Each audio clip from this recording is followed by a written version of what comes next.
What's up, you guys? It's Steve here, and right now, a lot of people are starting to wonder, so when are we going to be getting more stimulus? What is going on with Build Back Better? What happened to all of the provisions that we were promised?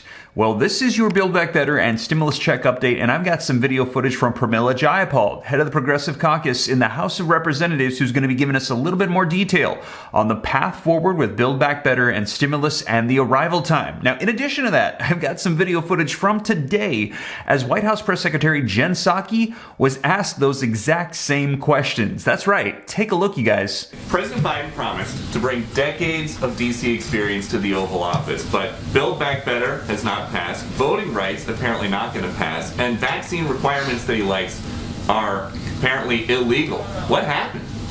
What's your message to Democratic voters out there who said they voted for lawmakers to protect voting rights, turn the tide on global warming, lower prescription drug prices, reform police departments, raise the minimum wage, tackle student debt, and have gotten none of it? Well, I'm going to be sharing with you the actual video footage so you can see her response, and there is a lot going on, so I'm going to get you caught up on the latest. And also, like I said, there's a lot going on, so if you missed my last two previous videos that I did earlier today, you might want to check them out, as we had breaking news coming out about vaccine mandates being overruled by the Supreme Court. President Joe Biden's mandates overruled. Also, we had word of new state and city stimulus checks that came out. Covered that in the previous videos, and also the filibuster and voting rights battle that's going on, you guys. I cover all the updates for you, get you caught up on everything, as things seem to be changing by the hour. Now, in addition to that, like I said, I'm going to get you caught up right now on Build Back Better and stimulus. So let's go ahead and dive right in, but also wanted to say thank you for all the support on that second channel, Steve Ram Finance.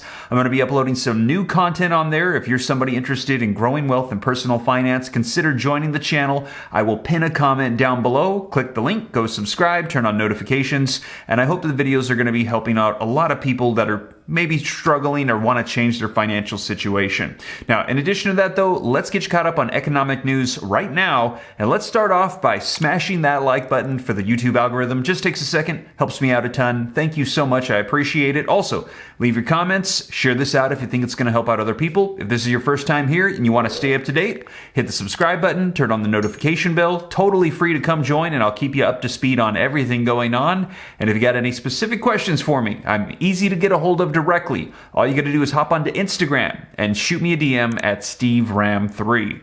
But with that being said, you guys, let's go ahead and dive right in, and let's start off with these questions that came out today to White House Press Secretary Jen Psaki about where are all the things we were promised, and then we're going to take a look at what Pramila Jayapal had to say about the path forward and the arrival of the stimulus reconciliation Build Back Better bill. Chris, go ahead. I know there have been some challenges this week, but zooming out kind of even more, what's your message to Democratic voters out there who said they voted for lawmakers to protect voting rights, turn the tide on global warming, lower prescription drug prices, reform police departments, raise the minimum wage, tackle student debt, and have gotten none of it? Our message to them is that we're still fighting for absolutely every component of what you just listed. And that right now we're dealing with the realities of the fact that we have a very slim majority in the Senate and in the House that makes things more challenging than they have been in the past. I would also note, and I bet a lot of Americans who have conveyed their advocacy for a lot of those issues the president cares deeply about, have also cared deeply about getting the pandemic under control, have also cared deeply about ensuring schools are open across the country, that small businesses are functioning, that our economy is up and running. And those have been the top issues basically in every piece of data we've seen across the board. So the message from the president to them is he is committed to continuing to fight. You heard him say this week that voting rights, the rights of people to express their views at the polls is something that is fundamental to him, and he's going to stay at it. Oh, I got it. Okay, Peter, go ahead. Last one. Thank you, Jen. President Biden promised to bring decades of D.C. experience to the Oval Office, but Build Back Better has not passed, voting rights apparently not going to pass, and vaccine requirements that he likes are apparently illegal. What happened? Well, first, Peter, I would say if you look back at last year and what we were able to accomplish, that include getting the American Rescue Plan passed, a package that has contributed to cutting childhood poverty by 40%, has helped ensure we are moving at a faster pace toward economic growth, toward a record low unemployment rate, helped ensure schools, more than 95%, are open across the country. He also pressed, despite skeptics, to get a bipartisan infrastructure bill passed, one that we're just announcing today, the fact that 15,000 bridges are going to be repaired. That was despite many skeptics. And because of his efforts, 200 million Americans are now vaccinated. The work of an administration continues after 1 year, and he will continue to press forward on all of those priorities. But as you talked about a year ago and working with Republicans, now he is talking about Republicans that don't agree with voting rights. He's describing them as George Wallace, Bull Connor, and Jefferson Davis. What happened to the guy who, when he was elected, said, to make progress, we must stop treating our opponents as our enemy? I think everybody listening to that speech who's speaking on the level, as my mother would say, would note that he was not comparing them as humans. He was comparing the choice to those figures in history and where they're going to position themselves as they determine whether they're going to support the fundamental right to vote or not. Man, there you have it, you guys. Let me know your thoughts in the comments down below. If you're on the level, you would understand, she said. Wow. Let me know your thoughts, you guys. But that was the responses that White House Press Secretary Jen Psaki had today to those questions. Now, also, a lot of people are still saying, though, what is the path forward? When is this going to be happening? What is the timeline? So let's take a look at what Pramila Jayapal, head of the Progressive Caucus in the House of Representatives, had to say on this, as she said they're going to be turning their attention back towards Build Back Better. And as you know, right now, things are kind of stuck with the filibuster and the voting rights. We're going to be seeing what's happening. I shared with you the timeline for that in the previous video. We heard from Senate Majority Leader Chuck Schumer his plans to bring that to the floor. And then we're hearing right after, we're going to be getting to Build Back Better. Take a look, you guys. How do we, in your view, what's the next step? We heard from Senator Manchin. You have urged President Biden to maybe go it alone with some executive action for some of the initiatives in Build Back Better.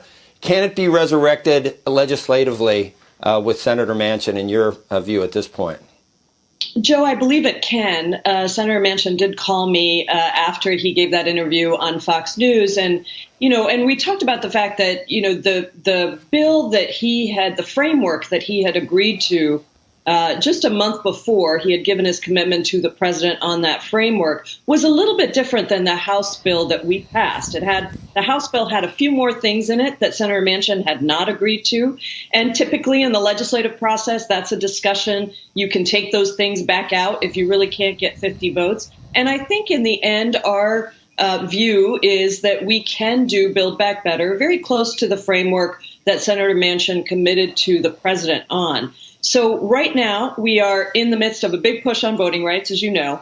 And as soon as that is done, probably next week, our attention will turn back to Build Back Better. It has passed the House with all but one Democrat voting for it. Unfortunately, no Republicans, just like the American Rescue Plan, which was incredibly successful, popular, and helped our markets to continue and our economy to continue to grow. We might have to do this alone, unfortunately. But it will provide universal childcare, universal pre-K, investments in housing. It will drive economic recovery, continue to drive economic recovery, just as the American Rescue Plan did. So my hope is that we get it done in the next several weeks, certainly within the next month.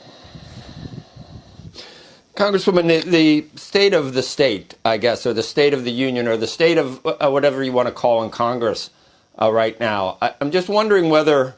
And we have people from both sides of the aisle on here. We're always friendly. We're always talking. We like to try to come to some consensus. That's what the American people want.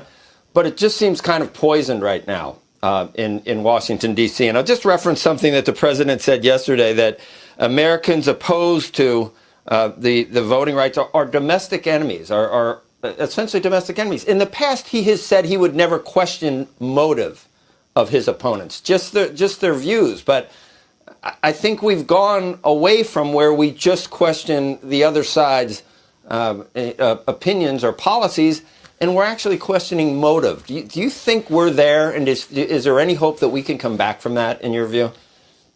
Well, I think that it is a really tough time, and I think a lot of it stems from the January 6th and the refusal of some of our colleagues to even say that that was an insurrection, that there were, that was the most violent attack on the United States Capitol since the War of 1812. I think that is where some of this stems from. The refusal to even admit that the president is the duly elected president of the United States.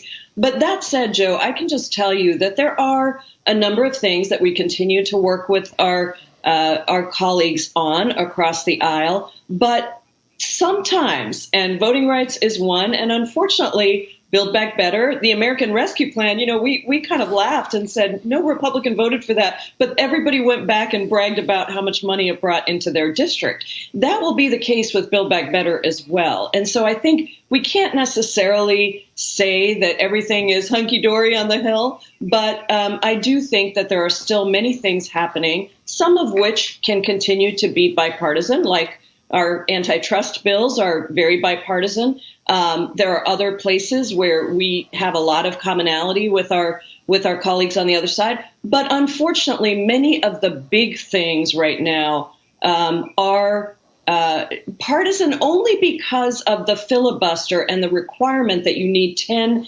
additional votes in the Senate. If you didn't have that additional requirement, you could have bipartisan bills passing with 2, 3, 4, 5 Republican votes, and everybody would say how great, this is a bipartisan bill. So I think that's sort of where we are. But I am a perpetual optimist in terms of how we get work done for the country that helps lower costs for Americans and creates opportunity for their lives. So there you have it, you guys. A very optimistic Pramila Jayapal saying that they're going to get it done. They're going to get Joe Manchin and Kyrsten Sinema on board, and they're going to pass it through reconciliation, hopefully in the next coming weeks after the filibuster and voting rules is done. And they're going to do it hopefully within a month or so. And she said they're going to be singing the praises of it just like they did with the American Rescue Plan, because it's going to be providing a whole lot more assistance, stimulus, and aid to our nation at this time. And we heard her list out all of the things included. So we will see you guys. I will keep you up to date here on the channel as more information rolls out. And as always, thank you so much for joining me. That's the latest on Build Back Better and stimulus.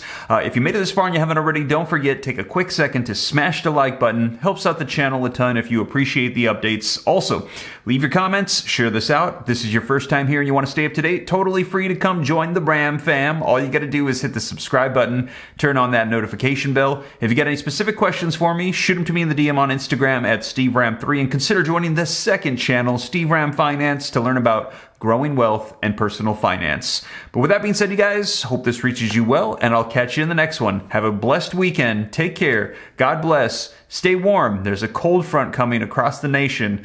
This is Steve.